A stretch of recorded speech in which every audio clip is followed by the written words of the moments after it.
Citoyennes, citoyens, bonjour et bienvenue dans Dernières Nouvelles des Étoiles, l'émission qui vous résume l'actualité spatiale toutes les semaines. Le 25 avril dernier était publié le second catalogue de l'observatoire Gaïa de l'ESA. Installé autour du point de Lagrange L2 du système Terre-Soleil, Gaïa a répertorié la position, la parallaxe et le mouvement propre de plus d'1,3 milliard d'étoiles. Ces résultats continuent de mener à de nombreuses découvertes qui alimentent très régulièrement les actualités de cette chaîne.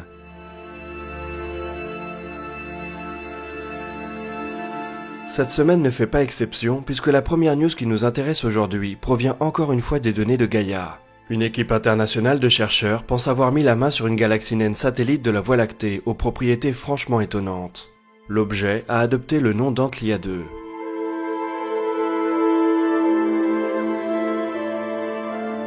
La Voie lactée possède plusieurs dizaines de galaxies satellites, des galaxies naines de quelques milliards de masses solaires. La plus importante d'entre elles est le grand nuage de Magellan qui est connu de l'humanité depuis déjà plusieurs siècles. Antlia 2 est quasiment aussi grande que lui, elle fait presque le tiers de la taille de la Voie lactée. Il a pourtant fallu attendre 2018 pour nous apercevoir de son existence, et ce pour deux raisons. La première, c'est que de notre point de vue, Antlia 2 se trouve juste derrière le disque galactique. Elle est donc camouflée par les centaines de milliards d'étoiles de la Voie lactée. L'autre raison, c'est qu'Antlia 2 est incroyablement peu lumineuse, ce qui lui a valu le surnom de galaxie fantôme.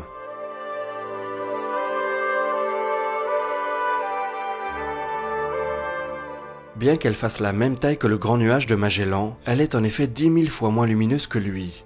Ces deux propriétés, grande taille et très faible luminosité, sont assez difficiles à réconcilier. On cherche encore un scénario qui puisse expliquer l'état actuel d'Antlia 2. La galaxie naine pourrait avoir perdu une partie de ses étoiles au profit de la Voie lactée.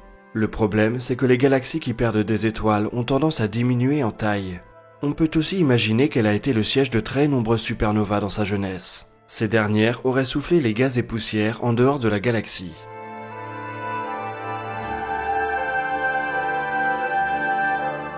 Mais même cette hypothèse a du mal à rendre compte des propriétés observées d'Antlia 2. On sait que la matière noire joue un rôle gravitationnel proportionnellement plus important dans les galaxies naines, et c'est peut-être de ce côté-là qu'il faut chercher. Pour le moment, Antlia 2 est une exception, un ovni au sein des galaxies satellites connues de la Voie lactée. Elle est peut-être par contre la première d'une série d'objets similaires à être découverte. Dans ce cas, il faudra éventuellement revoir les modèles de formation des galaxies naines. Gaïa est l'outil idéal pour mener ce genre d'observation.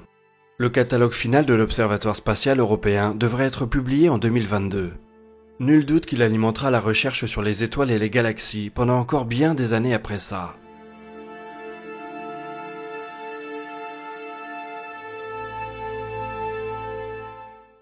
Allez, on se tourne maintenant du côté de la Lune et de la NASA. Dans notre dernier dossier de l'espace, on a discuté du programme lunaire chinois. Ce dernier avance bien et devrait encore franchir une étape importante vendredi avec le lancement de la mission Chang'e 4. La NASA en est encore au tout début de son programme de retour sur la Lune. On sait cependant que l'agence spatiale américaine souhaite faire participer l'industrie privée et le New Space dans cette nouvelle aventure. Le 29 novembre, la NASA a ainsi annoncé les 9 entreprises qui seront capables de concourir dans le cadre du programme CLPS. Ce programme doit permettre de poser un certain nombre de charges utiles à la surface de notre satellite. La NASA n'en sera que le client. Ce sont des entreprises privées qui doivent développer leurs propres véhicules pour atteindre la surface lunaire. Dans la liste des 9 candidats retenus, il y a quelques noms bien connus et d'autres qui le sont beaucoup moins. Lockheed Martin et Draper ont l'habitude des contrats de la NASA depuis l'époque de la course à la Lune.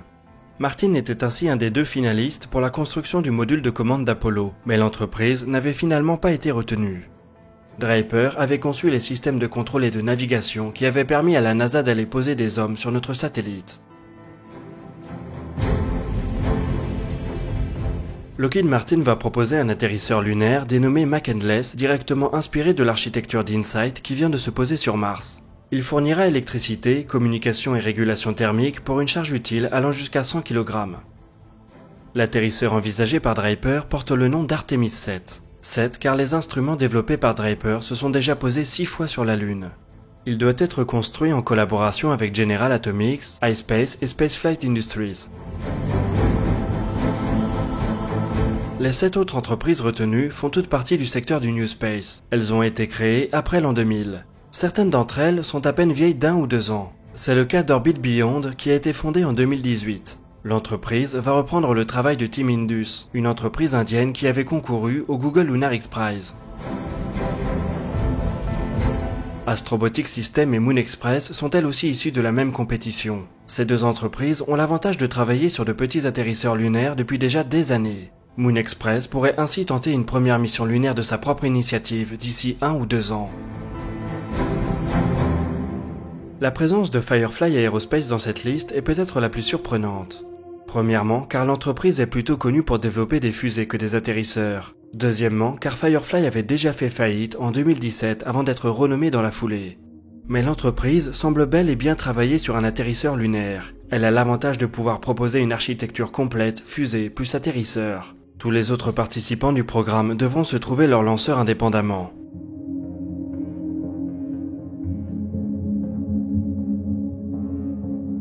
La liste est complétée par Deep Space Systems, Intuitive Machines et Masten Space Systems qui ont toutes présenté des concepts d'atterrisseurs lunaires. Cette première sélection de la NASA est encore bien floue sur la date ou le nombre de missions qui seront attribuées. On sait seulement que l'enveloppe budgétaire générale du programme ne pourra pas dépasser 2,6 milliards de dollars sur 10 ans. Les choses pourraient cependant évoluer très vite. La NASA pourrait ainsi valider la première de ses missions pour un lancement dès l'année prochaine. L'agence spatiale américaine cherche une série de charges utiles qui pourraient être rapidement intégrées sur ses atterrisseurs. On imagine que les premières missions seront relativement modestes avec une montée en puissance progressive des charges déposées. Affaire à suivre dans les prochains mois.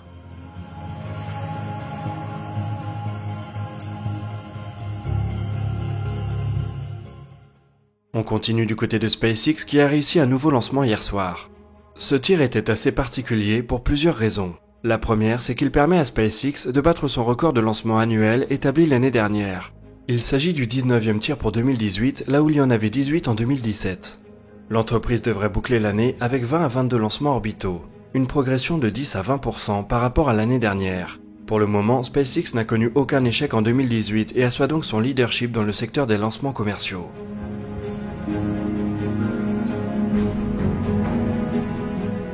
Autre particularité de ce tir, il s'agissait du 3e vol pour un premier étage de Falcon 9.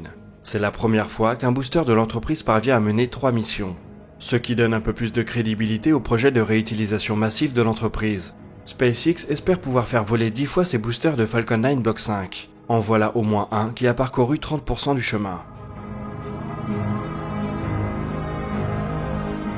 La prochaine étape sera de faire revoler un même booster en moins de 24 heures, et donc avec une maintenance quasi nulle. Un objectif que SpaceX s'est fixé pour l'année prochaine. À voir si la réutilisation intensive va permettre de faire drastiquement chuter les coûts de l'accès à l'orbite comme l'entreprise le souhaite. Après tout, la navette spatiale Discovery a réalisé 39 vols orbitaux, et l'adjectif bon marché n'est pas la première chose qui nous vient à l'esprit quand on pense à elle. Lors du tir d'hier, SpaceX a essayé pour la énième fois de récupérer une demi-coiffe de son lanceur dans un filet en mer. Et encore une fois, l'opération s'est soldée par un échec. La coiffe a tout de même réalisé un atterrissage doux dans l'eau de mer. Elle sera donc peut-être réutilisable. Bref, SpaceX est bien parti pour réaliser une très belle année 2018 et nous promet du lourd en 2019. On suivra donc ensemble le premier vol de la Dragon Crew, les premiers sauts atmosphériques du Starship et les différents tirs de Falcon 9 et Falcon Heavy.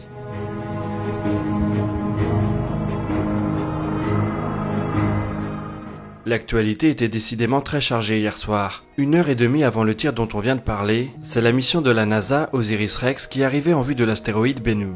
Elle ne s'est pas insérée en orbite de son objectif, mais se contente de voler à ses côtés sur une trajectoire similaire. La sonde finira bien par se mettre en orbite de l'astéroïde le 31 décembre. Mais en attendant, elle collecte des informations pour réussir l'insertion orbitale en question. La mission principale d'Osiris-Rex est un retour d'échantillon, à la manière de celui qui est en train de réaliser la sonde japonaise Hayabusa 2. Il faudra cependant attendre 2023 avant de pouvoir analyser ce précieux bout d'astéroïde dans nos laboratoires terrestres. En attendant, la sonde va démarrer son travail d'étude et de cartographie à distance, pour pouvoir sélectionner le meilleur site de prélèvement possible. Osiris-Rex possède aussi un aspect un peu plus pragmatique à sa mission. Le RI de Osiris signifie Resource Identification. L'idée est de déterminer le potentiel en ressources d'un astéroïde. Des informations qui pourront intéresser les futurs mineurs et explorateurs en tout genre. En tout cas, entre les missions américaines et japonaises, les prochains mois s'annoncent passionnants du côté des astéroïdes Bennu et Ryugu.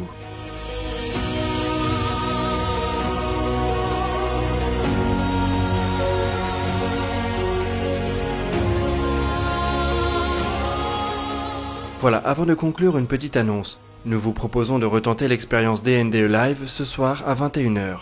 Vous pouvez donc nous rejoindre sur Twitch pour débriefer ensemble et en direct les dernières actualités spatiales. Le lien se trouve tout en haut de la description. Et nous voici déjà au bout de cet épisode de Dernières Nouvelles des Étoiles. Comme d'habitude, je vous oriente vers les commentaires pour partager vos questions et remarques. On essaiera de répondre à quelques-unes de vos interrogations dans la vidéo de dimanche. Vous pouvez aussi consulter les sources qui ont servi à l'écriture de cette vidéo dans la description. N'hésitez pas non plus à nous rejoindre sur les réseaux sociaux grâce au lien que vous y trouverez. Quant à nous, on se retrouve très vite pour de nouvelles vidéos sur l'actualité spatiale. D'ici là, citoyennes, citoyens, portez-vous bien.